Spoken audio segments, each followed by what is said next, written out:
Charlie Smith of Central Florida, at the then recognized age of 130, had been formally invited to view the rocket launch as the oldest living American, and perhaps the oldest living human. But after the launch, Charlie was asked to comment. What followed is perhaps the most savage thing I have ever seen broadcast to national television. Communications with the spacecraft have been perfect. Here is Bruce Hall. He's with Charles Smith. He's a 130-year-old former slave who came to this country 118 years ago. He's here for the launch of Apollo 17. Bruce Hall, come in.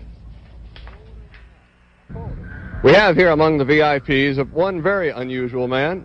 He's at least 130 years old. His name is Charles Smith. And do you believe it really happened? You said they would never go to the moon. No, they ain't going there. I tell them that. And then they voted on leave it. I said, no, ain't nobody going to no moon. No. What they going to stop up there? What going to hold that plane up in the air? What is going to hold it up there? The moon ain't going to hold it. Oh, they've been before. Money, of course, I don't blame forgetting it. Just like when. They brought back rocks last time when they made a trip to the moon. Do you believe that? No, ain't nobody been there. You don't believe they've been to the moon? No.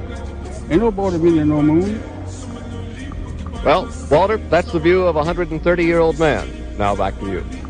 Well, Bruce, Charlie Smith is not the only fellow who doesn't believe that man has gone to the moon. It's not as ridiculous a thought as you might think, or any of us might think. Seems a little bit odd now, but I've talked to a lot of people around the world, and some rather intelligent ones who somehow or other just cannot accept the fact and believe that man really hasn't done it, that somehow or other it's a big hoax. I've found them many places. I don't know, maybe you have as well, Wally, and it really isn't anything that unusual. Right at this moment, we're about to get the word.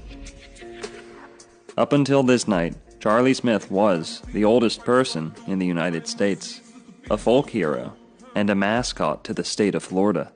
He had even been receiving Social Security checks reflecting his then-accepted birth year.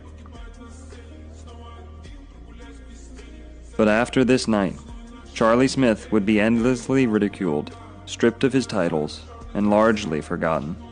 I wonder why.